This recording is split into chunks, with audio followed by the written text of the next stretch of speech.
देश भर में नवरात्रि का पर्व बड़े ही धूमधाम से मनाया जा रहा है। इस नवरात्रि के 9 दिनों में देवी शक्ति की आराधना अलग-अलग रूपों में की जाती है।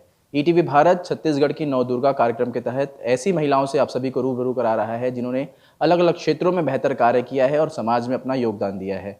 इसी कड़ी में आज हमारे साथ मीतू गुप्ता जी जुड़ रही हैं, जिन्होंने वाइल्ड लाइफ क्षेत्र में पिछले 20 सालों से काम किया है। आइए हम सीधा उनसे बातचीत करेंगे। मैम, सबसे पहले तो ईटीवी भारत में आपका स्वागत है। जिस तरह से आपने वाइल्ड लाइफ क्षेत्र में आप काम कर रही हैं, मैम, कैसे आप इस क्षेत्र में आई आप? शुरू से सोचा नहीं था कि वाइल्ड लाइफ को अपना करियर बनाऊंगी। करियर के बारे में कुछ और ही मेरे सपने थे। लेकिन जब मैंने ग्रेजुएशन किया उसके बाद मुझे लगा वाइल्ड लाइफ में इंटरेस्ट था, लेकिन करियर के बारे में नहीं सोचा था। लेकिन ग्रेजुएशन के बाद मैंने सोचा कि नहीं, मुझे आईएफएस करना है, फॉरेस्ट सर्विसेज में जाना है। तो फिर मैंने एमएससी किया फॉरेस्ट्री वाइल्ड लाइफ में, और वाइल्ड लाइफ में ही मेरा स्पेशलाइजेशन है। लेकिन जब मैंने एमएससी कर रही थी और मैं फील्ड में जाती थी, तो मुझे ये समझ में आया कि ज़रूरी नहीं कि आईएफएस होने के बाद भी मुझे पोस्टिंग वाइल्ड लाइफ में ही मिले। और मैं सिर्फ वाइल्ड लाइफ के लिए काम करना चाह रही थी, इसलिए मैंने आईएफएस को त्याग दिया और मैंने एनजीओ बना के और फिर मैं वाइल्ड लाइफ कंजर्वेशन के लिए काम करने लगी। मैम, जो कि देखा जाए इस फील्ड में, जो कि वाइल्ड लाइफ क्षेत्र, ये जंगल का क्षेत्र रहता है, बहुत कम ही महिलाएं उसमें जाती है, तो आपके मन में ये, और आप किस तरह से इसमें काम कर रही हैं? मेरा जो बहुत अधिक जो काम है वो वाइल्ड लाइफ क्राइम के क्षेत्र में है, जिसमें और भी कम लोग जाते हैं। महिलाओं के अलावा भी बहुत कम लोग रहते हैं जो वाइल्ड लाइफ क्राइम के लिए काम करते हैं। लेकिन शुरू से इंटरेस्ट था, और इस तरह की चीज़ें, मतलब हालात अपने आप बनते गए कहना चाहिए, या कहना चाहिए कि भाग्य आपको वहाँ ले जाता है जहाँ के लिए आप बने रहते हो। तो इसलिए फिर मैं अपने आप वहाँ पहुँच गई और मैंने वाइल्ड लाइफ क्राइम के लिए काम करना शुरू किया, और काफ़ी काम किया है। मतलब पूरे सिर्फ छत्तीसगढ़ में नहीं, भारत के कई इलाकों में मैंने वाइल्ड लाइफ क्राइम को लेके सीजर्स किए हैं, पुलिस और फॉरेस्ट के साथ मिलके।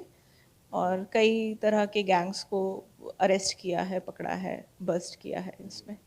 मैम, एक देखा जाता है कि हम जिस तरह से शहरी परिवेश में रहते हैं, लेकिन जंगल को हम इतना महत्व नहीं देते हैं जिस तरह से लोग, देखा जाए वाइल्ड लाइफ क्राइम में किस तरह के क्राइम होते हैं। खासतौर पर हम देखते हैं कि चीज़ों को, लेपर्ड को मारना या चीज़ इस तरह से आती है, और किस किस तरह से आपने रेस्क्यू का काम किया उसमें? देखिए, वाइल्ड लाइफ क्राइम को हम बोलते हैं कि एक तो जो हमारे आदिवासी जो मारते हैं उसको, मतलब वो बहुत पहले एज पर एक्ट सारी चीज़ें बंद हो चुकी हैं, लेकिन वो अभी भी होता है। सबसे ज़्यादा जो लोग हैं कि लोग शौकिया तौर पे शिकार करने जाते हैं, अभी भी जाते हैं। और शौकिया तौर पे जो वन्य जीवों का मांस खाने का जो चलन है वो बहुत ज़्यादा है। उसके अलावा जो खाल वगैरह जो रहते हैं वो बिक्री के लिए इस्तेमाल होते हैं। तो दो तरह का है, एक तो जो लोग शौकिया करते हैं, उनको पता है क्राइम है पर फिर भी वो कर रहे हैं। और जो व्यापार में होता है, तो जैसे अगर सपोज़ टाइगर की स्किन है, तो ऑब्वियसली कोई उसको यहाँ नहीं रखेगा, वो उसको नेपाल या चाइना या बाहर भेजेगा। या पैंगोलिन जो आजकल सबसे ज़्यादा ट्रेड में है, तो पैंगोलिन का भी जो इस्तेमाल होता है, तो वो लोकल तो ज़्यादा इस्तेमाल नहीं है, या बहुत कम लोग हैं जो उसके बारे में जानते हैं। मतलब पैंगोलिन क्या है लोग यही नहीं जानते हैं, पर उसका जो ट्रेड है वो इंटरनेशनल लेवल पे बहुत ज़्यादा है। तो इस तरह के ट्रेड छत्तीसगढ़ में हो रहे हैं, ऐसा नहीं कि नहीं होते हैं। हमने खुद छत्तीसगढ़ उड़ीसा बॉर्डर में, या उड़ीसा और छत्तीसगढ़ का पूरा गैंग बस्ट किया, जिसके कुछ लोग छत्तीसगढ़ के थे, कुछ लोग उड़ीसा के थे, और वो लोग इसमें ट्रेड कर रहे थे लाइफ पैंगोलिन में। तो ये चीज़ें तो होती ही हैं। मैम, अगर एजुकेशन की बात की जाए तो आपने शुरुआत कहाँ से की, हम जानना चाहेंगे। कि फिर आपने बताया कि आप बाहर भी आप पढ़ कर आई हैं। जी। मैंने, मेरा ग्रेजुएशन नागपुर यूनिवर्सिटी का है। मैंने माइक्रोबायोलॉजी में बीएससी किया था। उसके बाद चूँकि मुझे वाइल्ड लाइफ में ही एमएससी करना था, तो फिर मैं बिलासपुर आई 98 में। तब से फिर मैंने एमएससी किया, और एमएससी करने में भी जो मेरा डिसर्टेशन था वो मैंने कान्हा में किया, प्रोजेक्ट टाइगर पे काम। उसमें भी ये था कि मैं 10th बैच थी यूनिवर्सिटी की, और मैं पहली स्टूडेंट थी जिसने वाइल्ड लाइफ में एमएससी डिसर्टेशन किया, क्योंकि अब जिसमें डिसर्टेशन करते हो वही आपका स्पेशलाइजेशन है। तो उसमें भी मुझे थोड़ी बहुत दिक्कत आई थी यूनिवर्सिटी में भी, क्योंकि कोई गाइड नहीं था वाइल्ड लाइफ का। लेकिन मैंने किया, और क्योंकि मुझे सिर्फ वाइल्ड लाइफ में काम करना था, तो एक जो ललक थी कि नहीं, वाइल्ड लाइफ को नहीं छोड़ना है, चाहे वो एमएससी में गाइड मिले या नहीं मिले, लेकिन डिसर्टेशन करना ही है।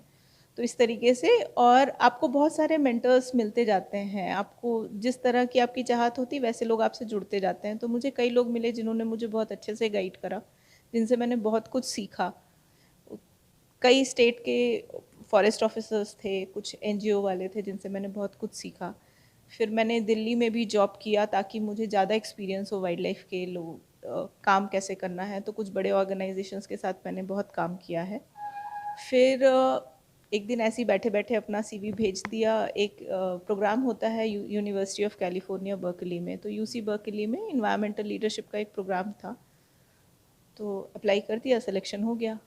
तो फिर मैं वहाँ गई थी। जब मैं वहाँ गई तो मुझे ये पता चला कि मतलब ये पता था कि सैन डिएगो का जो ज़ू सफारी पार्क है वो वर्ल्ड का नंबर 1 सफारी पार्क है। तो मुझसे किसी ने ये कहा कि जब वहाँ तक जा रहे हो तो घूम कर आओ।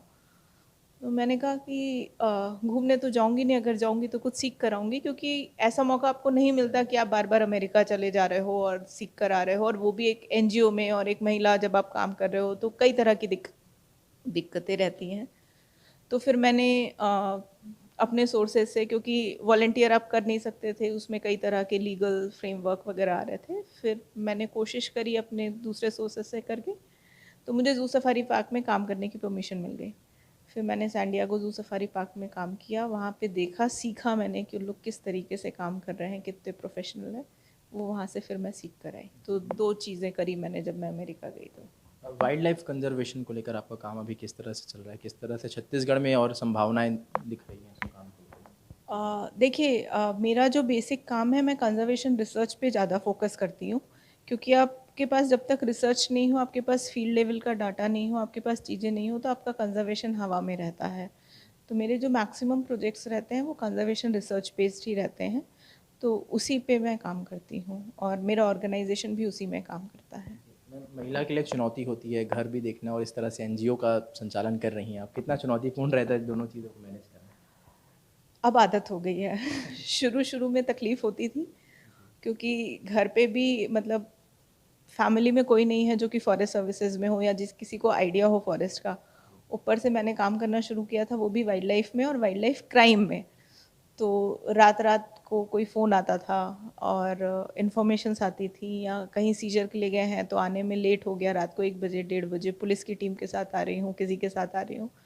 तो थोड़ी बहुत चुनौतियाँ थी, लेकिन अब धीरे धीरे सब कुछ ठीक हो गया है। घर के लोगों को भी आदत हो गई होगी जिस तरह से आप अब आदत हो गई है। अब आदत हो गई है। पहले उन लोगों को भी थोड़ी दिक्कतें होती थी, लेकिन अब आदत हो गई है। मैम, हम नवरात्रि सेलिब्रेट कर रहे हैं, इस नवरात्रि के खास मौके पर आप समाज की महिलाओं को क्या संदेश देना चाहेंगी, समाज को क्या संदेश? महिलाओं को मैं बस यही कहना चाहूँगी कि सपने देखें और उसको पूरा करने के लिए पूरी जी जान लगा दें। बस आप जिस दिन आप सपने देखेंगे और आप उड़ने की कोशिश करेंगे तो फिर आपको कोई नहीं रोक पाएगा। शुक्रिया। तो ये थी मीतू गुप्ता जी, जो पिछले 20 सालों से वाइल्ड लाइफ को लेकर काम कर रही है, चाहे वो वाइल्ड लाइफ जो जंगली जानवर होते हैं उनको रेस्क्यू करना हो या कंजर्वेशन का काम हो, कंजर्वेशन रिसर्च में का काम है। जिस तरह से इनका काम पिछले 20 सालों से चल रहा है, इनके काम को ईटीवी भारत सलाम करता है। और आगे के दिनों में भी हम इस तरह से आप सभी को ऐसी महिलाओं से रूबरू कराएंगे जिन्होंने अलग अलग क्षेत्रों में बेहतर कार्य किया है। सिद्धार्थ श्रीवास्तव, ईटीवी भारत, रायपुर।